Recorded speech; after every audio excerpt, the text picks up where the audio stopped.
Transcribed. Ladies and gentlemen, the ringing of that phone bell brings you mystery, adventure. Nero Wolfe's office, Archie Goodwin speaking. What? Oh, Fritz. Yeah, I thought it was the outside line. Yeah? Yes, thanks. I'll be right down, Fritz. Boss, Mr. Wolfe, will you please hurry?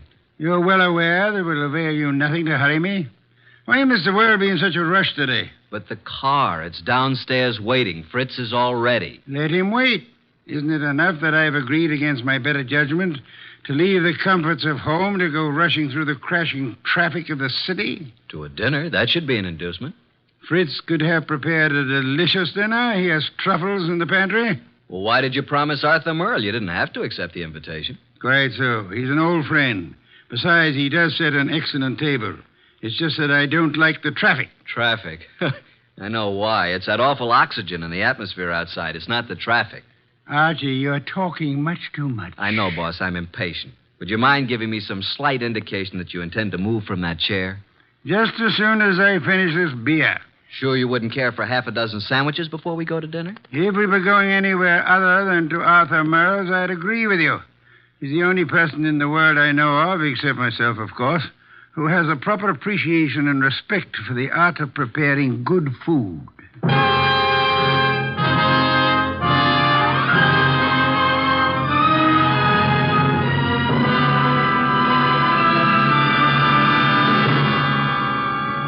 Ladies and gentlemen, it's that renowned genius who is the bulkiest, balkiest, most ponderous, and most brilliant detective in the world. Yes, none other than that chair-borne mass of unpredictable intellect, Nero Wolfe, created by Rex Stout and brought to you in a new series of adventures over this NBC network in the person of Mr. Sydney Greenstreet.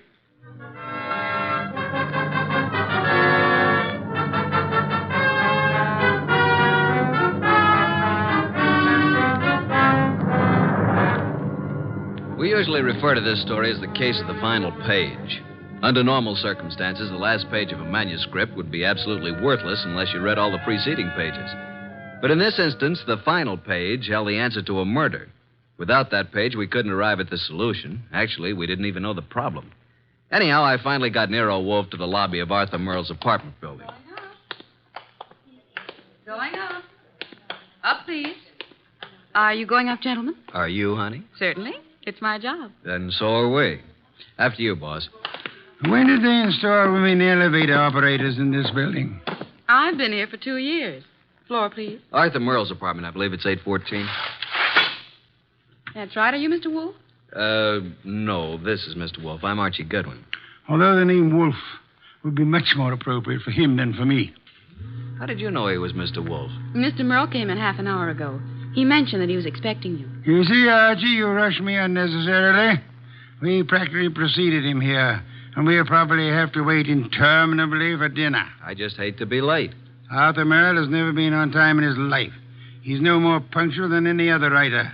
He's never been known to meet a deadline on time. This is your floor, gentlemen. Arthur Merle is just down the hall to the right, 814. Thank you. And, by the way, I want to compliment you on your congenial attitude, miss. I'll speak to management. Oh, thank you, sir. Decent of you. What's your name, huh? Women are usurping everything. Really costs to live here. Merle's really in the chips. Every book he writes sells 1 million copies. Remember the last time we had dinner with Arthur Merle? I do. Delicious. Mountain quail. Shot them himself. Yeah, he's quite a marksman. Archie, such proficiency as Arthur Merle displayed in hunting is evidence of a wasted life. Sure, he probably never made over $500,000 a year in his whole life. Well, ring again. Don't just stand there. Surely he's expecting us. The elevator operator said he was? Yeah, she seemed quite well informed. If I were a judge of women, which I'm not, I'd say she has a line on every male in the building. She can get a line on me anytime she wants. Archie, your insatiable interest in the female seems sometimes to border on the psychopathic. You know a more pleasant way to go crazy? Phooey. It's strange. There's a light on in there. I can see it under the door. Shall I try the door? Do so, Archie. Thank you. Unlocked. Well, at least we can get in. He may be in the bedroom. Probably in the kitchen. I'll just sit here. I must forgo the comforts of my own home. I certainly intend to avail myself of the comforts of Arthur Merle's. Very much overdecorated. You wouldn't like heaven unless they had orchids and beer. Not a chair in the place worthy of the name. Well, I'll try that divan while you have a look around. For what? Arthur Merle, of course. Suppose you have a look in the study. Maybe writing. Have a look, my boy. I'm exhausted and thirsty. See if he has any... Boss! Good heavens, Archie, don't shout. I'm coming. It's Arthur Merle. Look, slumped over his desk, a knife in his back. Yeah, he's quite dead.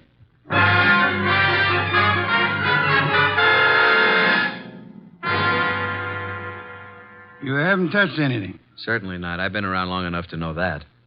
Well, you just call Inspector Kramer at homicide. How long do you think he's been dead? I'd say a half hour. From all appearances, yes. And perhaps only 10 minutes. I can't understand it. Why would anyone want to kill Arthur Merle? Everybody liked him. Last man I'd expect such a thing to happen to.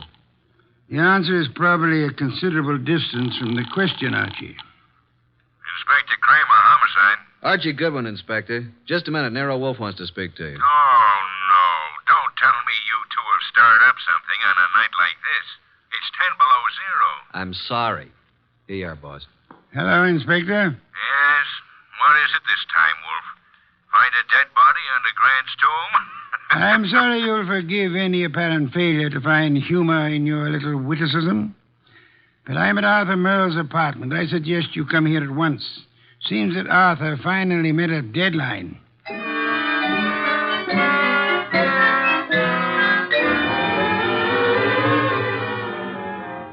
So you just walked in here and found Merle dead, huh? We were invited here for dinner. Anyone else around when you got here? No? You see anyone, Goodwin? Only the elevator operator who brought us up. Well, Mr. Wolfe, since you were in on the ground floor, maybe you've got some ideas. Sorry, Inspector. Had I been able to solve the crime so soon, I would have advised you, Inspector. Yeah. Well, it's obviously murder. Obviously. You knew him well? Quite well. Ever know of his being in any trouble? No? Everybody liked him. Arthur Merle, I felt, didn't have an enemy in the world. Is that so? I don't think anybody pulled this as a little friendly gesture. Don't jump to conclusions, Inspector, that this murder was committed necessarily by an enemy of Merle's. Meaning? It could have been an absolute stranger. A woman? Or a burglar, or a madman, or a crank, or... As far as we know, it could have been anybody in the city, Inspector. Arthur's been dead nearly an hour. And an hour ago, I was in my own home, sitting comfortably in my own big, easy chair, drinking a delectable glass of beer. Someone at the door, Archie. Yeah, just a minute. I'll answer that.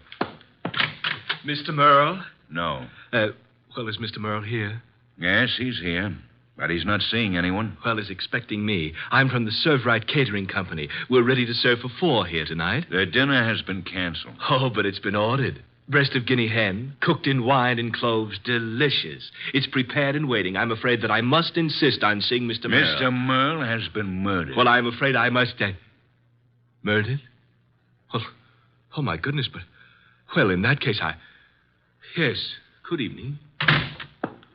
Don't you think you might have taken a bit more time with the fellow, Inspector? Why? You might at least have let him serve the dinner. Guinea hen, wine, and cloves sounded positively delectably... Look, I've had dinner. I'm afraid you're too busy, Inspector. So busy that you've just passed up an extremely interesting bit of information. What are you talking about, Wolf? He said he was to serve dinner for 4. Well? Arthur Merle, Archie, and myself are only 3. Well, who else was supposed to be here? A 4th guest who either hasn't arrived yet or who arrived earlier and left. Oh, I see what you mean, Wolf. Good. In that case, I'll leave you to pursue your deductions from that premise. Archie, will you please stay with the inspector and be of any help that you can? As for myself, I'm going back to my own home, which I should never have left in the first place.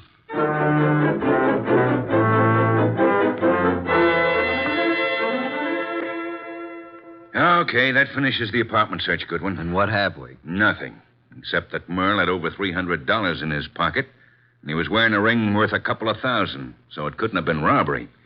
And I don't think it was premeditated murder. Why not? The weapon. Obviously, if someone had planned on killing Merle, he'd have prepared it better. Used a better weapon than a blunt paper knife.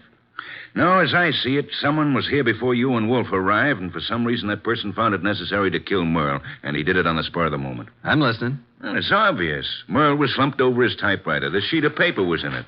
He'd been working. May I see it? Yeah. Starbreaker. Strange title. Page 189. He was getting well along with his latest mystery. Apparently. Gregory Thorne slipped the paper into his pocket. It was just an ordinary piece of paper, but Gregory knew its value. Used properly, as Greg knew how to use it, it would be worth $100,000. He walked away briskly, and as he... That's all. Yeah, that's all. Must have been writing. No, I'd like to read the rest of it. We didn't find any more of it. Any other ideas? No, at the moment we seem to be right where the murderer himself left off. Oh, what is this, open house? Sorry to be so... Oh. Oh, what? I expected to see Mr. Merle.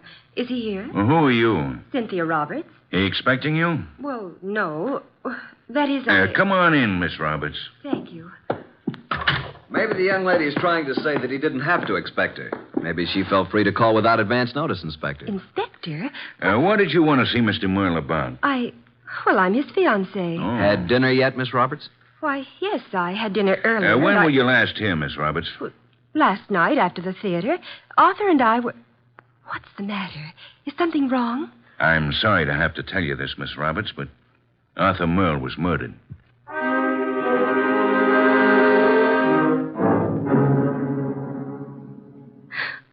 And you say you hadn't talked to Mr. Merle all evening. Is that right, Miss Roberts? Yes, that's right. You didn't have a date with him tonight? Oh, no. Then why did you come here? I told you we were engaged. I just came by, that's all. I see. Any more questions, Inspector? None for the present. How about you, Goodwin? Nope. But maybe Wolfe. Let me call him. Yes, I guess under the circumstances, we can't very well leave him out. Go ahead. Oh, Arthur, I just can't believe it. Why would anyone want to kill him? That, Miss Roberts, is a question we'd all like to know the answer to. Nero Wolfe speaking. Archie, boss, I'm still at Merle's. We haven't found out anything new except that Arthur's fiancée dropped in a few minutes ago. Did she know anything of interest? I don't think so. What does the inspector plan to do about it? Just a minute. He wants to know what you're going to do with her. Well, hold her, of course. He's going to hold her. Let me speak to him. Okay. He wants to talk to you, Inspector. All right. Hello. Inspector, I suggest you let the young lady go. Are you crazy? I haven't got enough suspects in this deal to be letting the hottest one go free. You can't consider her a suspect simply because she knew Arthur. Now, see here, Wolf. If you go around arresting people at random, you'll suddenly be tipping your hand to the real murderer, admitting that you don't have a real clue to go on. And just what do you suggest? Find a motive, Inspector, find a motive. Then, if you stumble on a suspect, you'll have some basis for making an arrest. At the moment, I suggest that you let the girl go and tell Archie to stop wasting his time down there and come home at once.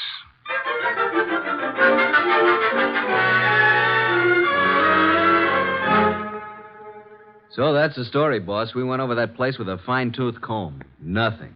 There's not a single suspect. The last person to see Arthur alive was the elevator girl. Correction, Archie. The last person to see Arthur Merle alive was the person who ended his life.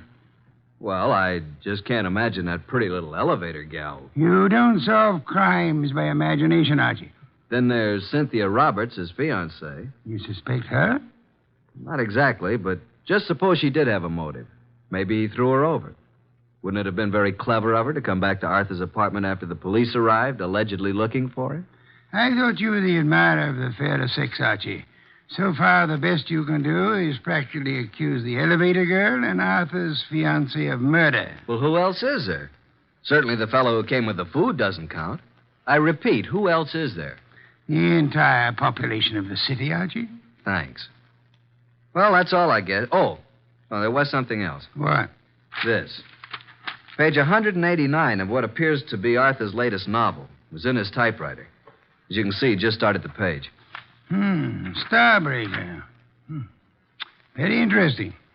What's the rest of it? That's all we found. What? And there was something missing. Archie, Yes, boss? first thing tomorrow morning, get the address of Mr. Morton, who publishes Arthur's books. Then get over to see him right away.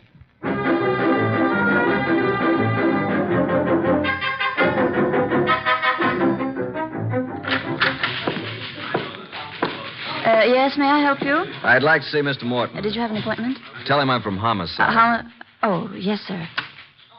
Yes? Mr. Morton, I know you have someone with you, but there's a gentleman here from the Homicide Bureau. He wants to see you. Tell him I work for Nero Wolfe. My name's Goodwin. His name is Goodwin. Send him in. Yes, thank you. You may go right in, sir. The large door to your right. Thanks. Come in, Mr. Goodwin. Come in. I understand you're from Homicide. Not exactly. I'm Nero Wolfe's assistant. We're working with Inspector Kramer. And what can I do for you? You've heard about Arthur Merle. Yes, I received the word when I came in this morning. It was a great shock.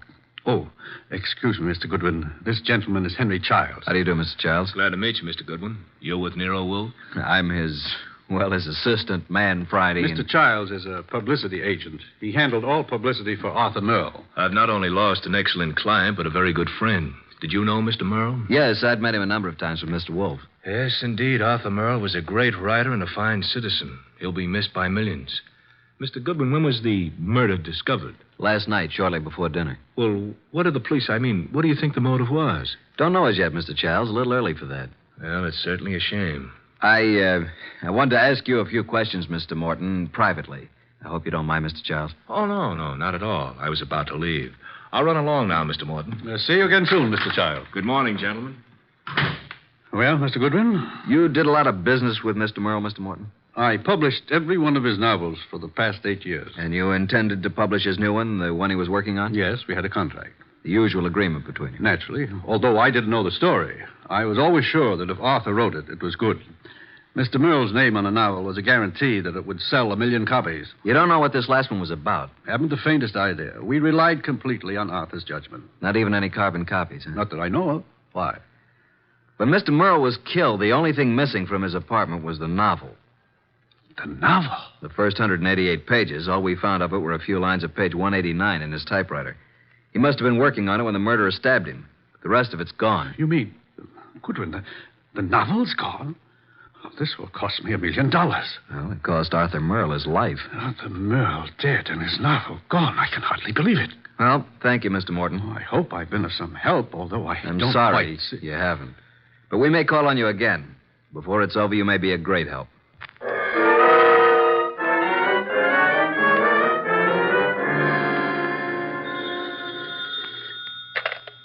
Nero Wolfe speaking. Archie, boss. I just finished with Morton. He doesn't know a thing. Merle never discussed his stories with anyone, and as far as Morton knows, he never made carbons. I see. Where do I go from here, boss? See Cynthia Roberts. Oh, then you haven't dismissed the possibility that she may have had something to do with it. Being his fiancée, she probably knows more about Arthur than anyone else. She may know who the fourth guest was to have been last night. And she also may know what Merle's novel was about. Right, boss. I'm anxious to know what the novel was about, too. I personally don't give a hang what the novel was about. What I want to find is someone who does know the story.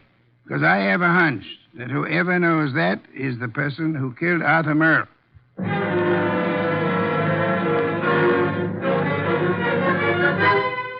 Miss Roberts, I know you want to help us find out who killed Arthur. Oh, yes, of course. I'll do anything. Nero Wolfe and I were invited to have dinner with Arthur Merle last night. Well, I knew he was having friends in for dinner, but I didn't know who they were. Oh, I'm sorry. I hoped you'd know whom he invited. No, he didn't tell me. Miss Roberts, we have reason to believe that there was to have been a fourth person there last night.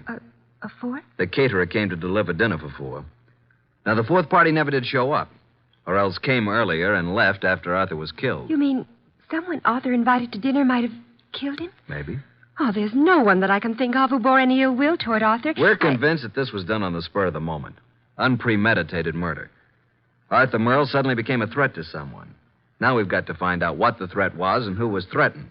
We'd hoped you could help. I'm sorry. Did he ever discuss his new novel with you? Oh, no, he never talked about his stories until he'd finished them. So his latest mystery contains the answer to an even greater mystery. Unless we find the first, they'll both go unanswered.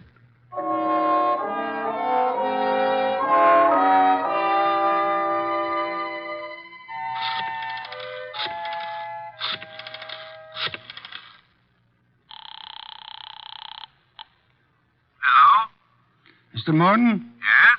Nero Wolfe speaking. Oh, yes. Your man Goodwin was here to see me. I presume you are interested in seeing Merle's murderer brought to justice? Certainly. Arthur was a close friend of mine. And his death cost you a bestseller, I know. Now, would you be willing to help a bit? Why, yes, if I prepared a statement for the papers. I want you to call the literary editors first thing in the morning. Here's what I want you to tell them. You got a pencil and paper? Yes? And take this down.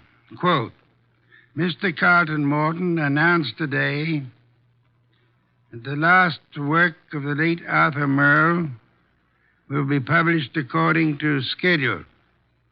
Fortunately, it was Mr. Merle's custom to furnish his publishers with carbon copies of each day's work. Consequently, with the major portion of his...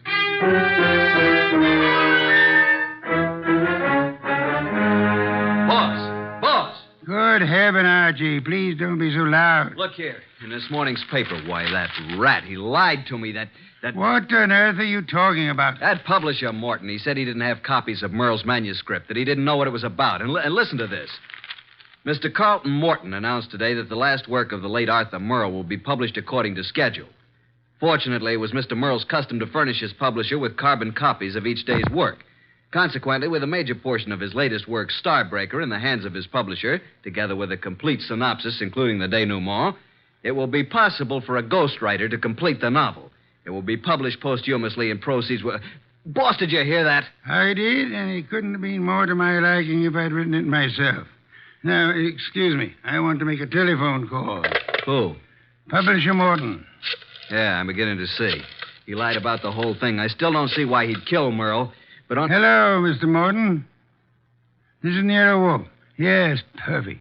Now I'll call Kramer, and he and Archie will be waiting for you. Remember now, if anything comes of it, you are to say the manuscript is in the safe in your home, and you steer the party here. Say you've recently rented this place. I hope we'll be seeing you. Yes. Goodbye. Oh, and be careful. Remember what happened to Arthur. The manuscript is in my desk in the middle drawer. What the... You mean... Archie, look out of that window. Huh? Yeah? Out there is a city of some 5 million people. In that 5 million, there is one who murdered Arthur Merle. Now, we don't know who it is, so we can't go out and put a finger on him. But, Archie, since we can't go to him, we have only one other choice: make him come to us.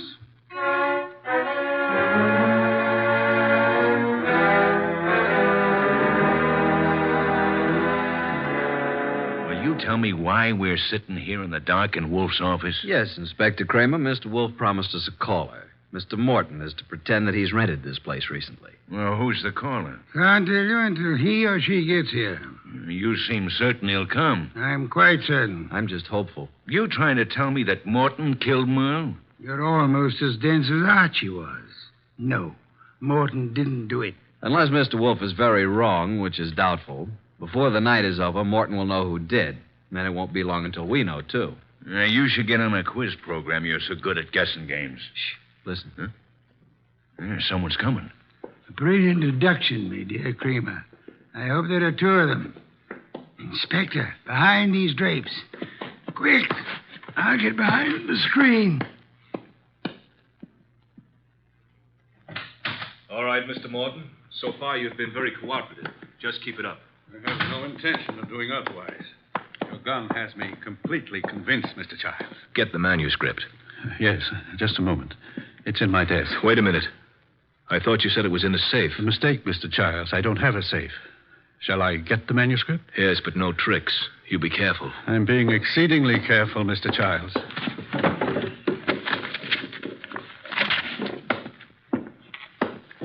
There you are.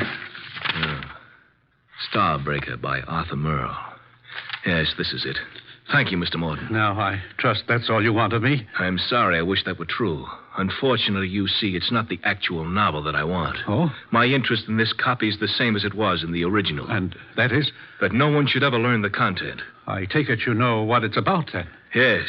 You see, Mr. Merle made the mistake of telling me when I called a bit early at his apartment for dinner last evening. I was forced to deprive him of his life once I learned the storyline of this novel.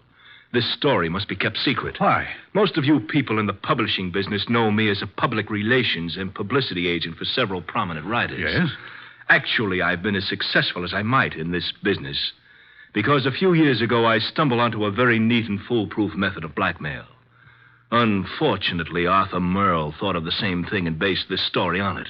If it got out, I'd be exposed and sent to prison. So you can see why I had to stop it, why I had to kill Arthur, and why now I'll have to kill you, too. Oh, child, for heaven's sake. The contents of these pages condemn me. You know what's in them. Further, I've confessed to murder to you. You don't think I could let you live after that, do you? Child, you're insane. I'm sorry that I must repay you for your trouble in such an ungrateful manner. I'm sorry to do this to you, but I can't... Child, please, no! Sorry, Mr. Childs. There wasn't time to ask you to drop the gun. All right, Mr. Childs, get your hands up and stay where you are. Nice going, Mr. Morton. Who are you? That took courage, Mr. Morton. Sorry we had to wait so long, but we had to make Mr. Childs here convict himself. Convict? What do you mean? We've been waiting here for you, behind the drapes all the time. We heard every word. Mr. Childs, you're under arrest. Police? Yes, Mr. Childs. Only one person could have been so anxious over a copy of that novel. That's the person who killed Arthur Merle for the original. And we heard you confess to that. And that's all we need to convict you. We didn't have any proof until we set it up for you to make a second try to cover up for the first. Fortunately, the setup worked. Setup? Take a look at the rest of the manuscript, Mr. Childs. What? Oh, the front page is there, all right, but look at the rest. Why, they're blank. They're just blank pages. You didn't have a copy at all. No, but we certainly got a murderer. Eh, Inspector? Childs! Childs! Stop, Childs! Stop! Well, that's one way to avoid standing trial.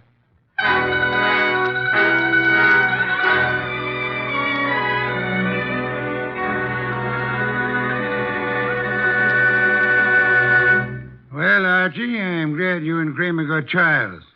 Some beer, please. That was a clever scheme, boss, making him think there was a copy. Yes. In a way, though, I wish it hadn't been just a scheme. Meaning? I wish there had been a copy of Arthur Merle's novel. Why? You never read detective stories. No, but I've drummed up so much curiosity over this one, I'd like to know exactly what that blackmail gimmick really was. Good night, Archie.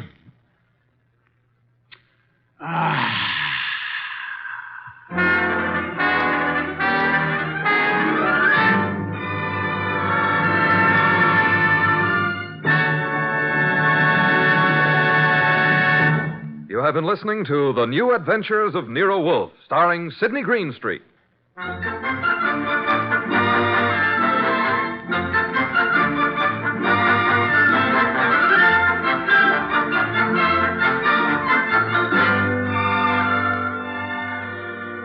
Tonight's transcribed story by Don Arthur was based on the characters created by Rex Stout. This is an Edwin Fadiman production and is directed by J. Donald Wilson. In the cast were Harry Bartell as Archie Goodwin, and Evelyn Eaton, Peter Leeds, Lucille Alex, Marna Keneally, Herb Butterfield, and Bill Johnstone.